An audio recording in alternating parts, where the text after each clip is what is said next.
இந்தியாவில் we are headed for the best post independence manufacturing boom. இதான் என்னோட view. First point, வேர்ல்டில் வந்து மேனுஃபேக்சரிங் ப்ராப்ளமுக்கு ஆளாகுமானா டெஃபினட்டாக ஆகும். ஏன்னாக்கா நிறைய இந்த வாரோடைய டேமேஜ் இருக்குது. அதனால் நிறைய கன்சம்ஷன் வந்து குறையலாம். கவர்மெண்ட் ஸ்பெண்டிங் ஏற்கனவே வீக்காக இருந்தது, இன்னும் வீக்கன் ஆகலாம். இந்த மாதிரி நிறைய விஷயங்கள் இருக்குது.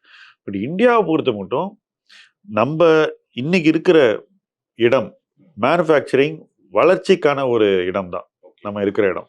ஓகே, நிறைய ஃபால்ஸ் அலார்ம்ஸ் இருந்தது. நம்ம இதோ வந்துட்டோம், நம்ம தான் இதில் வளர போகிறோம், அதில் வளர போகிறோம், நிறைய நெரேட்டிவ்ஸ் எல்லாம் இருந்தால் கூட அது நிற்கலைன்னா கூட இப்போவும் நம்ம வந்து மேனுஃபேக்சரிங்கில் நம்ம வந்து வளருவதற்கான ஒரு சூழ்நிலை இருக்குது. ஏன்னா இப்போ நம்ம பண்ணுறது வந்து சாதாரண விஷயம் இல்லை. உதாரணத்துக்கு நீங்கள் இந்த முதல்ல எலக்ட்ரானிக்ஸ்குள்ளே போனோம். ஓகே, எலக்ட்ரானிக்ஸ்குள்ளே இந்தியா போன போது ஆப்பிள்லாம் இந்தியாவுக்கு வந்த போதெல்லாம் என்ன சொல்லப்பட்டதுன்னு நான் சொல்கிறேன்.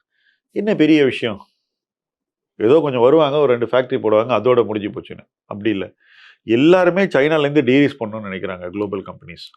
அட் த சேம் டைம் அவங்களுக்கு சைனாக்கு ஆல்டர்னேட்டிவாக ஒரு மார்க்கெட் தேவைப்படுது, ரெண்டுமே. ஸோ இது ரெண்டும் சேரும்போது இங்கேயே உற்பத்தி பண்ணி இங்கேயே விற்கலாங்கிற ஒரு மாடலை இந்தியன் கவர்மெண்ட் அவங்க முன்னாடி வைக்குது.